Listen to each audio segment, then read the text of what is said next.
할렐루야. 우리 금요 예배 오신 모든 성도님들 환영합니다. 오늘 우리 누가복음 우리 10번째 시간입니다. 벌써 10번째가 됐네요. 오늘 함께 은혜 받을 말씀 이제 6장의 말씀인데, 우리가 아는 것처럼 오늘 이 사건은 우리 예수님께서 제자들을 부르시는 그 장면입니다. 근데 이 제자를 부르시는 이 장면에 그 앞에 네 가지 사건이 있었고요. 그리고 나서 제자를 부르신 후에 우리가 잘 아는 팔복의 말씀을 증거하십니다. 예수님의 이 모든 시퀀스라고 그러죠. 이 모든 순서에는 다 나름대로의 의미가 있습니다. 오늘 제자를 부르시는 그 가장 중요한 사건을 하시는 그 전에 우리가 말했던 네 가지 사건이 뭐였죠? 논쟁입니다. 우리 예수님께서 이 바리새인들과 논쟁하는 네 가지 장면이 나옵니다. 우리가 아는 것처럼 중풍병자를 고쳐주시죠. 지붕 뚫고 내려온 중풍병자를 고쳐주시면서 바리새인들이 난리를 칩니다. 어떻게 막 그 난리치는 이유가 뭐였죠? 주님께서 네 죄를 사함 받았다라는, 어떻게 인간이 죄를 사하느냐라고 하는 그 논제 속에서 이 바리새인들이 난리를 칩니다. 그럴 때 우리 주님이 인자는 모든 이의 죄를 사하는 권세가 있다. 그래서 몸만 고치는 것이 아니라 그의 죄도 나는 사해 줄 수 있다라고 우리 주님이 거기서 이제 논쟁이 시작되십니다. 두 번째 논쟁이 뭐예요? 세리 마태를 부르십니다. 좋은 사람도 있고요, 인정받는 사람도 있고 그 많은 제사장의 무리들도 있었는데 주님은 의도적으로 그 당시에 가장 욕먹고 있었던 한 사람을 부르러 가십니다. 다 마치 보라는 듯이 여리고 한복판에서 그 세리짓을 하고 있는 그에게 다가가셔서 나는 나를 따라오르라고 얘기를 하니까 그 순간에 모든 바리새인들이 달라붙어서 또 난리를 칩니다. 왜 난리를 칩니까? 어떻게 해요? 아니 도대체 어떻게 이런 세리와 죄인들을 부를 수 있냐라고 막 이렇게 큰 소리를 칩니다. 그때 주님이 뭐라고 그러셨어요? 나는 건강한 사람을 부르러 온 것이 아니다. 의인에게는 내가 필요 없고 누구를 부르러 오셔? 죄인을 부르려고 나는 이 땅에 왔다라고 우리 주님이 선포하십니다. 죄인을 불러서 내가 그들을 회개시키기 위해서 이 땅에 왔다라고 바리새인들과 논쟁을. 그러니까 바리새인들은 지금 예수님이 하는 그 모든 행동들이 다 마음에 들지 않습니다. 왜요?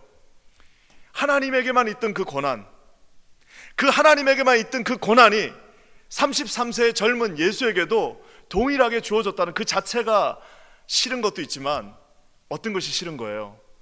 세상 모든 사람들로 받았던 그 어텐션이 이제 어떤 한 알지도 못하는 33세의 젊은이에게 옮겨가는 것이 아주 그냥 싫은 거예요. 그냥 보통 싫은 것이 아니라 이를 갈면서 그 싫어하는 마음이 생겼습니다. 심지어는 주님이 어떻게 하셨어요?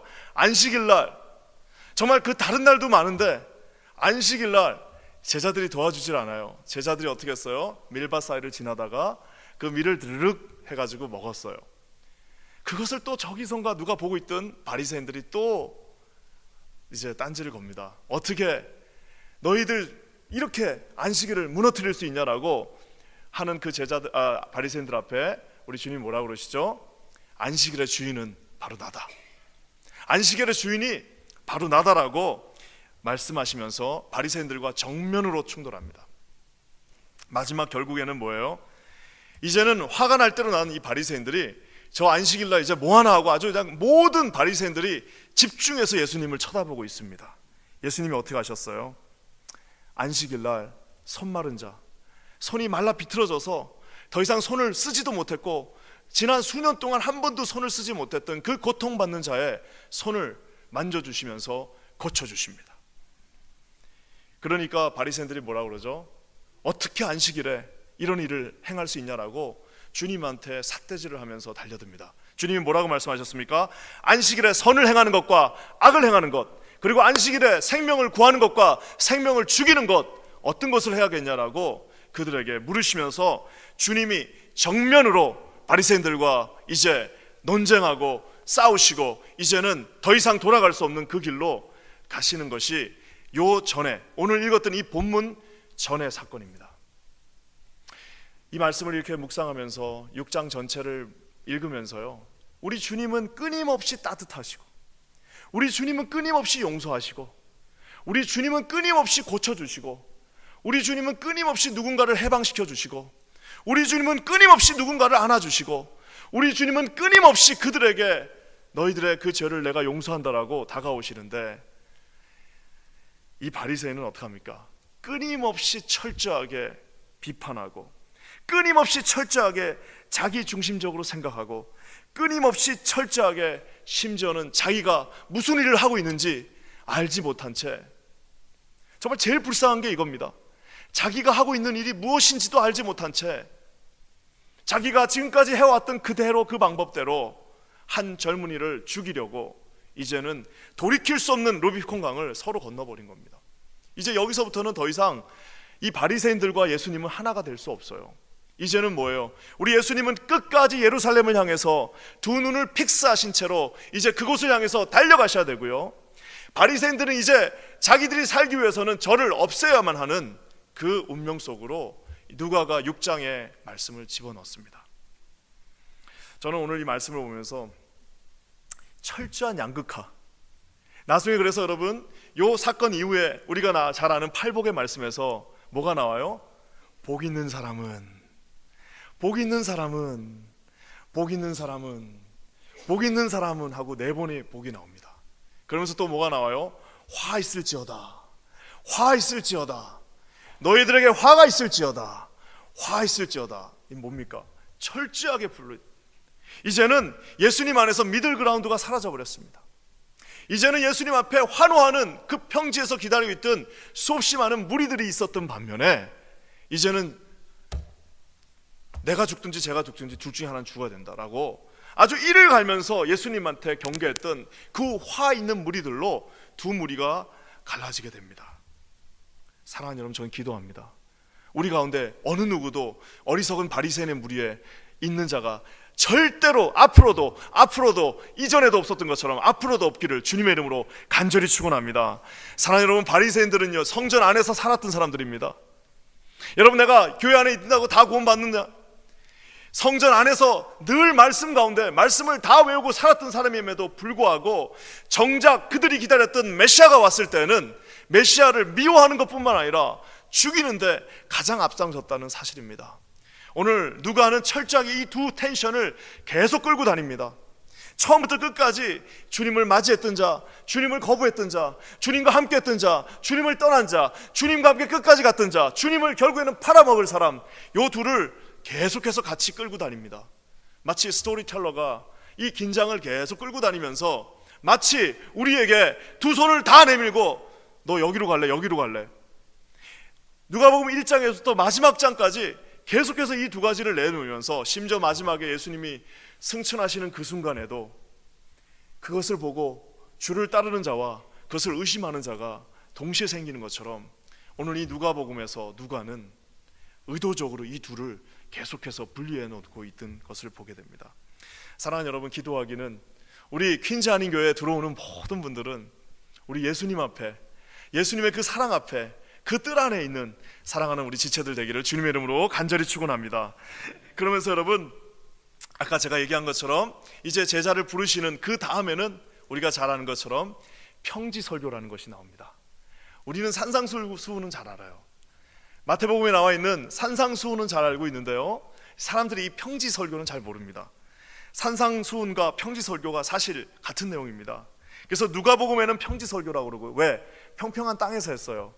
산상수훈, 마태복음에는 언덕에서 했기 때문에 그것을 이제 산상에서 했다고 산상수훈입니다. 둘 다 어떻게 맞냐? 둘 다 한 거예요. 누가복음에서는 평평한 땅에서 했고요, 그리고 이제 마태복음에서는 그 아주 산 꼭대기에서 이제 갈릴리 호숫가를 바라보시면서 하신 겁니다. 오늘 이 중요한 사건, 4가지 논쟁과 8가지의 복을 선포하시는 그 중간에 이 가장 중요한 한 가지를 하시는데 바로 오늘 기도의 제목이기도 합니다. 우리 제목이기도 합니다. 뭐예요? 기도하고 부르시는 것을 합니다. 이제는 더 이상 합쳐질 수 없는 이 상황에서 자기와 함께 갈 사람들을 기도하시면서 부르십니다. 오늘 저는 이걸 살펴보려고 합니다. 우리 지난 근 한 4주에 걸쳐서 요 논쟁하는 것을 이제 살펴봤고요, 오늘은 기도하고 부르시는 것을 살펴보고요, 다음 주에는 그 팔복이 무엇인지에 대해서 우리 함께 나누기를 원하는데, 오늘 주님께서 사람을 찾으실 때 깊이 기도하시고 부르십니다. 보통 사람을 뽑을 때 어떻게 하죠? 어떻게 사람을 뽑습니까? 여러분 뽑아보셨죠? 저 뽑으셨잖아요. 아이고, 저는 살다 이렇게 복잡하게 뽑는 교회는 또 처음 봤네요. 철저하게 검증하는 건 좋았으나, 와, 이게 뭐 이렇게 오래 기다리게 하시는지. 제가 그 중간에 있었던 스토리가 많은데 나중에 차차 하나씩 하도록 하겠습니다. 근데 중요한 거는, 와, what a long time. 왜요? 철저하게 봐야 되기 때문이죠. 저 사람이 사기꾼은 아닌지, 저 사람이 도대체 어떤 생각을 갖고 있는지, 저 사람의 머리에는 어떤 생각이 있는지. 그래서 여러분, 중요한 직책에 사람을 뽑을 때일수록 아주 철저하게 검증합니다. 레주메를 보기도 하고요, 인터뷰를 하기도 하고요, 와서 한번 테스트도 해보기도 하고요, 이것저것 다 해본 다음에 그 사람을 뽑는데, 그렇게 테스트하고 레주메 그 연구하고 그렇게 해서 뽑으면 그것이 뽑히는 대로 우리가 원하는 사람이 뽑힙니까? 그렇지도 않아요. 사실 오늘 주님은 우리에게 어떻게 사람들이 세워지는지, 어떻게 당신의 제자들이 세워지는지, 어떻게 주님 안에서 일꾼들이 세워지는지를 보여주고 계십니다. 주님은 뭘 하시는 거예요? 기도하셨습니다. 왜요? 사람을 세우시는 분은 하나님이십니다. 3등까지 오는 거는 우리 인간이 할 수 있어요. 물론 그것도 하나님이 해주셔야 됩니다. 그렇지만 마지막에 하나님께서 뽑고 세우시고 일하시고 함께 가는 분, 하나님이 들어 사용하시는 거는 결국에는 하나님이 하신다는 것을 오늘 주님이 보여주고 계십니다. 여러분 믿으십니까? 그래서 여러분, 우리가 부서에서요, 선생님 뽑을 때도요, 일단은 뭐부터 해야 됩니다? 무조건 무릎 꿇고 기도해야 됩니다. 우리가 나중에 집사님 뽑을 때도요, 전 교우가 다 금식하면서 무릎 꿇고 기도하셔야 됩니다. 나중에 장로님 뽑을 때는 어떻게 해야 됩니까? 모든 교우들이 금식하면서 하나님 앞에 무릎 꿇고 기도할 때에 어떻게 해요? 기도하신 다음에 하나님이 부르시는 겁니다. 왜요? 이 한 사람을 어떻게 뽑느냐에 의해서 그 집단 자체의 운명이 갈라지는 겁니다. 제가 저번에 한번 어디 갔다가 잠수함 안에 들어가 봤어요.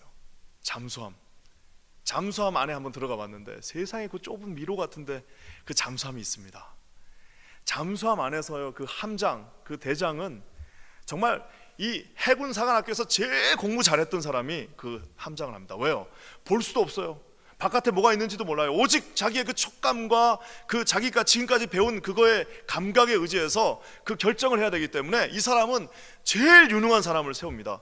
그리고 그 40명에서 80명 되는 승조원이 함장한테 100% 순종합니다. 왠지 아세요, 여러분?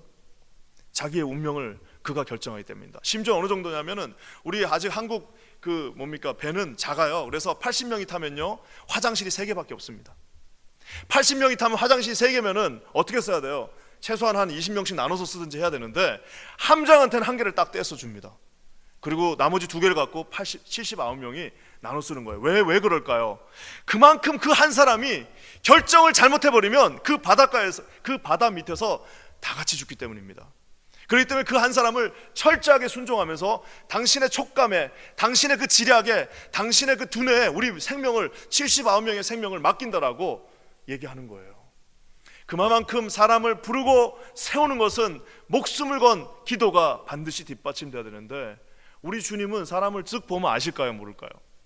쓱 보면 알잖아요. 아, 쟤는 지금 마음속에 어떤 생각 갖고 있구나. 다 아심에도 불구하고 우리 주님이 어떻게 사람을 세우는지에 대해서 먼저 우리에게 보여주십니다. 우리 한번 12절 말씀 읽어볼까요? 12절 말씀에 정말 주님이 사람을 어떻게 부르셨는지 모든 것을 다 보여주고 계십니다. 우리 다 같이 한번 읽어보겠습니다. 시작.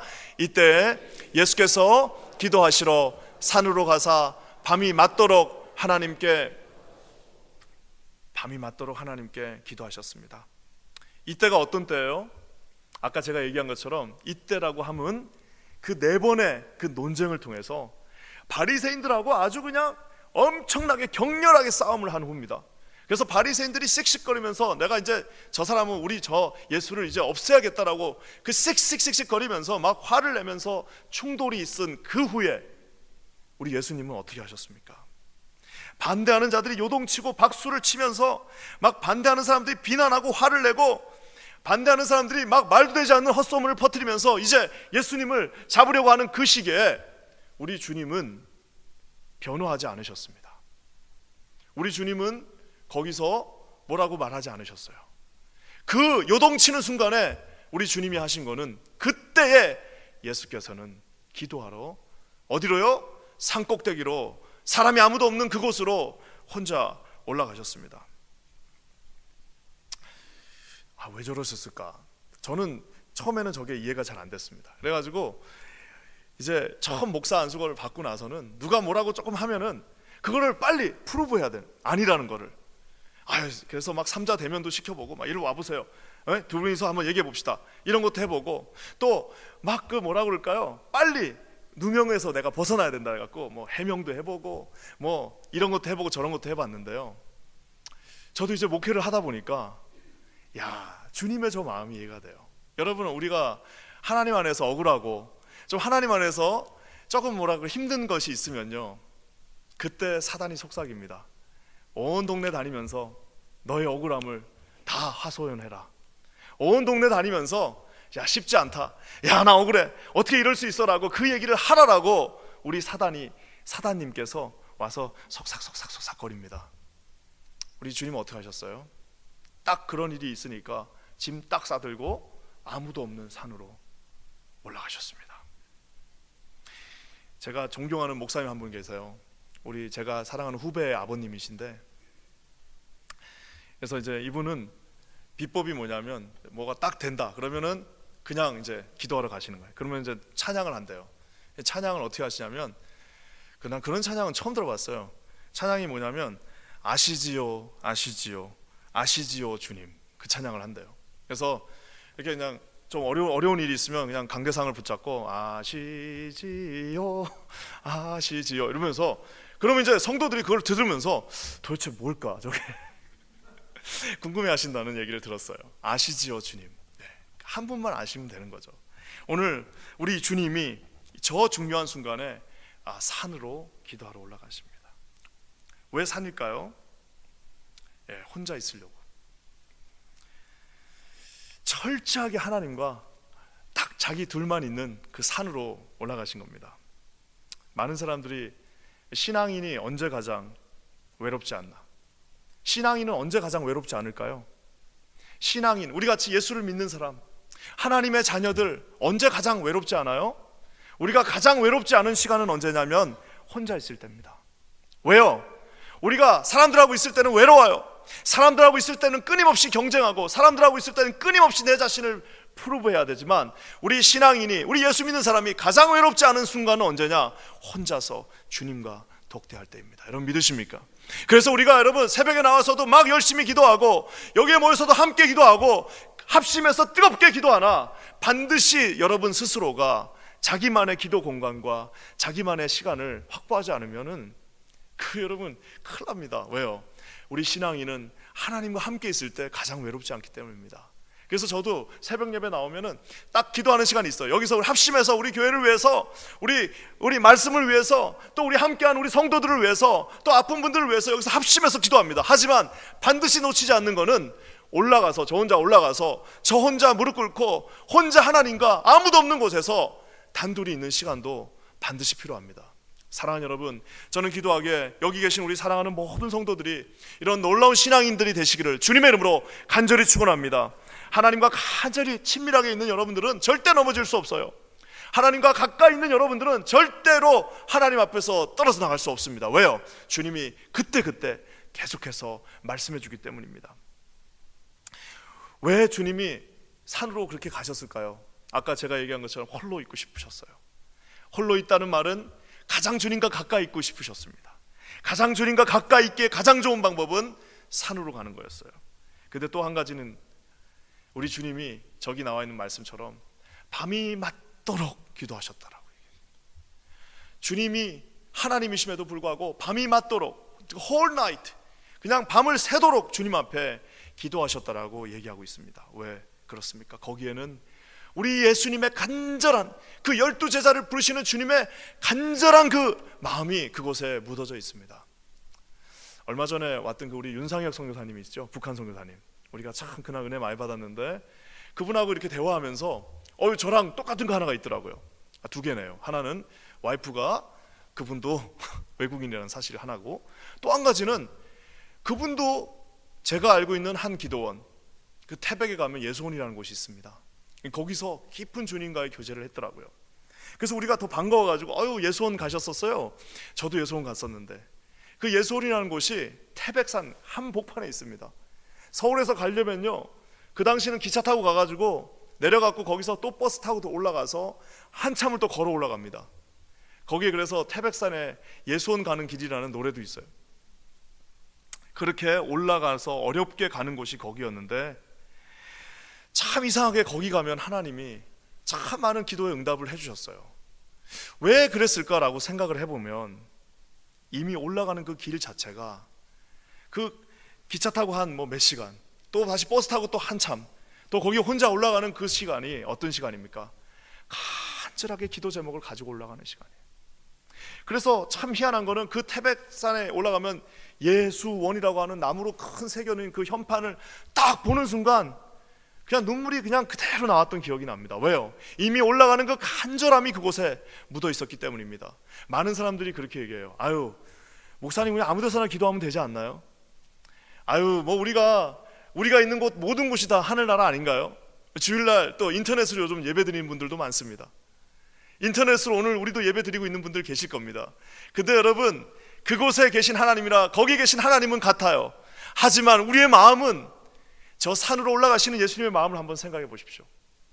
간절하게 그 12명을 생각하시면서 자기가 지금까지 싸웠던 사람들을 다시 내려놓고 곱씹으면서 그 12명을 생각하면서 올라가는 그 마음이 하나님 앞에 드려졌다라는 사실입니다. 우리 교회가 많은 기도의 모임들이 있어요. 많은 사람들이 그래요. 아유, 뭐 집에서 해도 되고 굳이 꼭 거기까지 가야 됩니까? 여기 계신 모든 분들에게 도전합니다. 우리가 이제 사순절 우리 고난주간을 맞아서 특별 새벽기도 하잖아요. 나와서 예배하는 것과 앉아서 그냥 설교를 듣는 거는 천지차입니다. 왜 그렇습니까? 같은 곳에 계시는 하나님이나 우리의 마음 자체가 벌써 그곳으로 향해 있다는 사실입니다. 저는 기도하기는 우리 여기 계신 모든 성도들이 이곳에 나와 있는 그 간절함이 여러분 모두의 간절함이 되기를 주님의 이름으로 간절히 축원합니다. 그래서 저렇게 산을 혼자, 그리고 밤이 맞도록 하나님께 기도하는데 그 기도의 내용이 중요합니다. 많은 분들이 그 기도를 하는데요, 예전에 어떤 미국 선교사님이 그런 얘기 하셨어요. 만약에 우리 하는 기도가, 그 기도의 내용을 다 우리가 적는다면 도대체 과연 하나님 안에서의 기도는 얼마나 될까? 기도 내용을 다 한번 적는다면 모든 기도의 아마 80%는 전부 다 이거 주세요, 저거 주세요 기도일 거예요. 그렇잖아요. 우리 기도가 나와가지고 정말 계속하는 그 중얼거리고 통성으로 기도하는 모든 내용이 사실은 80%는 주님 이거 주세요, 주님 이거 해주세요, 우리 이것 좀 해결해 주세요 라는 기도인데, 오늘 주님의 기도는 뭐예요? 하나님께 기도했다라고 나와 있습니다. 하나님께 기도했다는 저거를 우리 한국말은 그냥 하나님께 기도했다라고 얘기하지만, 사실 그냥 원래 성경을 보면 뭐라고 나와 있냐면 하나님의 기도 안에서 기도했다라고 얘기하고 있습니다. 하나님께 기도한 것이 우리가 생각할 때는 그냥 디렉션만 저쪽으로, 그래서 내가 하고 싶은 거를 다 거기다 쏟아놓는다고 생각했으나 원래 원문에는 어떻게 해요? 하나님의 기도 안에서 기도했다라고 얘기하고 있습니다. 그 말은 뭡니까? 우리의 뜻을 하나님께로 계속해서 뿜어내면서 그것을 관찰하는 것이 아니라 그곳에서 고요하게 하나님의 음성을 들으면서 하나님의 기도 안에서 하나님께 기도했다라고 얘기하고 있는 겁니다. 사랑하는 여러분, 이래서 아까 제가 얘기한 하나님과 우리가 단둘이 앉아있는 시간이 반드시 필요합니다. 왜요? 하나님의 기도 안에서 하나님이 원하시는 그 기도가 무엇인지, 하나님이 내 인생을 통하여서 원하시는 그 기도가 무엇인지, 하나님이 우리 가정에 도대체 어떤 기도를 세워주실지는 나와가지고 계속 뿜어만 내면은 우리가 알 수 없다라는 사실입니다. 기도하기는 여기 계신 우리 사랑하는 성도들이 주님 앞에 이렇게 고요하게 들으실 수 있는 기가 되기를 주님의 이름으로 간절히 축원합니다. 그래서 기도하는 그 자체가 자신을 하나님께 맞추는 작업입니다. 여기 와서 우리가 하나님께 간절히 기도하는 것이, 기도하면 막 자기가 다 고집이 더 세지는 게 아니라 어떻게 되는 거예요? 하나님의 뜻 안에서 내 자신을 거기로 맞춰가는 겁니다. 하나님의 뜻을 알게 하는 거예요. 그래서 기도 많이 하시는 분들, 그냥 조금 많이가 아니라 정말 기도 많이 하시는 분들을 보면 특징이 있습니다. 특징이 뭐냐면은 뭐 많은 특징이 있을 수 있어요. 성품이 막 이랬던 분들 저랬던 분들 다 있어요. 그렇지만 기도를 정말 진심으로 하나님 앞에 듣기를 간구하며 기도하는 분들의 특징은 성품이 예수님을 닮아간다는 겁니다. 왜요? 하나님의 뜻 안에서 하나님이 원하시는 대로 하나님이 우리 삶을 통하여 받으시는 그 영광을 바라보면서 기도하는데 어떻게 거기에 내 성격이 계속해서 추가될 수가 있겠습니까? 끊임없이 하나님 앞에서 기도하는데 어떻게 우리의 마음이 하나님의 마음을 아프게 할 수가 있겠습니까? 어떻게 하나님의 그 마음을 품고 매일매일 하나님 앞에서 주님, 내가 당신의 뜻 안에서 당신의 생각을 바라보면서 주님, 내 인생에서 원하시는 것을 바라보면서 기도합니다라고 하는데 우리의 생각이 어떻게 우리 인간의 모습을 닮을 수가 있겠습니까? 기도하기는 여기 계신 모든 분들이 우리 지금은 아니다 할지라도 저도 인생의 목적이 있어요. 목적이 뭐냐면 내가 나중에 은퇴할 때쯤 되면 뭐 사람들이 나한테 어떤 목사였다 뭐였다 이런 것보다 젊은이들이 나보다 20살 어린 젊은이들이 나한테 와서 좀 얘기 좀 해달라고, 선생님 저한테 얘기 좀 해주세요라고 얘기할 수 있는 사람이 돼. 그러려면 하나밖에 없어요. 예수님 닮는 방법밖에 없습니다. 여러분, 이런 놀라운 목표가 우리의 목표가 되기를 주님의 이름으로 간절히 축원합니다. 그저 그냥 가볍게 촐싹촐싹거리면서 자기의 뜻을 그냥 그대로 관철하려고 하고 촐싹촐싹거리면서 인간적인 모든 모습들이 드러나는 것이 아니라 묵직한 하나님이 주시는, 기도를 계속함으로 말미암아 하나님께서 우리의 삶 가운데 주시는, 정말 누가 봐도 야, 저 사람은 하나님의 뜻 안에 있구나, 저 사람은 정말 하나님의 뜻을 움직이는구나, 저 사람의 뜻이 곧 하나님의 뜻이구나라고 그렇게 하나님으로부터 인정받고 우리 주변 성도들로부터 존함을 받는 저와 여러분 되시기를 주님의 이름으로 간절히 축원합니다. 그러면서 여러분, 주님께서 뭐라고 말씀하십니까? 그 기도의 결과가 뭐예요? 그렇게 깊은 기도, 하나님이심에도 불구하고 그렇게 깊게 기도했던 그 기도의 결과는 오늘 13절에 나와 있습니다. 다 같이 한번 읽어보겠습니다. 시작. 밝음에 그 제자들을 부르사 그 중에서 12를 택하여 사도라 칭하셨으니. 야, 세상에 사도 칭함 받기 쉽네요. 어제까지 세리였어요. 어제까지 모든 인간들로부터 욕먹는 세리였습니다. 어제까지 한 번도 공부도 안 하고 그냥 배에서 어부하던 사람이었어요. 어제까지 배에서 그냥 고기 깁고 있던 사람이었습니다. 어제까지 세금 징수하면서 돈 벌고 있던 사람이었어요. 하지만 절대자이신 하나님이 기도하시면서 그를 위하여서 기도하시면서 그를 택하고 그를 부르셨고 그 다음에 뭐예요? 사도로 세워주신다는 사실입니다. 사랑하는 여러분, 너무나도 평범한 사람들, 자격 없는 자들, 아무 의미가 없는 사람들, 별거 없는 그 인생이 하나님 앞에서 야, 저 사도라고 하는, 지금은 사도가 없잖아요. 그 위대한 12명 밖에 되지 않는 그 사도의 반열 앞에 들 수 있었던 이유는 그들의 노력도 아니요, 그들의 자질도 아니요, 오직 하나님의, 오직 예수님의, 오직 성령님의 말할 수 없는 탄식 가운데 있었던 우리의 성령님의 그 기도에 있었다는 사실을 믿으시는 저와 여러분 되시기를 주님의 이름으로 간절히 축원합니다. 여기 오늘 나와서 기도하고 계시는 분들, 저는 여러분들이 어떻게 여기에 나왔는지 알 수가 없습니다. 하지만 여기에 나와서 오늘 기도하고 계시는 모든 분들은 다 주님이 어떻게 하신 거예요? 부르셨고 여러분을 택하셨고 이것으로 여러분을 초청하셨기 때문에 저와 여러분은 여기서 기도하는 이 특권 가운데 있음을 믿습니다. 사랑하는 여러분, 이 놀라운 은혜가 저와 여러분 가운데 날마다 있기를 주님의 이름으로 간절히 축원합니다. 그래서 여러분, 제자, 저와 여러분 제자잖아요. 우리 제자들은요, 주님 앞에서 당당할 수 있습니다. 사람 앞에서 아주 그냥 당당할 수 있습니다. 왜요? 주님이 불러주셨잖아요. 우리는 비록 우리가 가진 것이 없다 할지라도 세상을 향해서 외칠 수 있습니다. 세상을 향해서 프로클레임 할 수 있습니다. 세상을 정죄할 수 있습니다. 세상을 향해서 예수를 믿지 않으면 너희들이 지옥에 갈 수밖에 없다라고 선포할 수 있습니다. 왜요? 우리를 불러주신 분은 우리 목사님이 아니에요. 우리를 불러주신 분은 교회 권위가 아닙니다. 뭐예요? 저와 여러분을 불러주신 분은 바로 우리를 기도하시고 선택하시고 부르신 예수 그리스도, 우리의 성령님 하나님이라는 사실입니다. 여러분 믿으십니까? 그래서 우리는 세상에 나가서 일희일비하지 않습니다. 뭐 하나 잘 됐다고 그냥 막 깔깔깔깔거리고 좀 뭐 어렵다고 해서 그냥 막 죽을 것 같이 그렇게 하지 않습니다. 왜요? 저와 여러분을 부르신 분은 하나님이시기 때문입니다. 이것을 믿으시는 저와 여러분 되시기를 간절히 축원합니다. 그뿐만 아니라 세상 앞에서 그렇게 당당하고 자신 있으나 또 하나는 뭐예요? 내가 당당하고 자신 있는 이유는 내가 공부를 많이 해서가 아닙니다. 내가 당당하고 자신 있는 이유는 내가 많은 자격을 갖췄기 때문은 더더욱 아닙니다.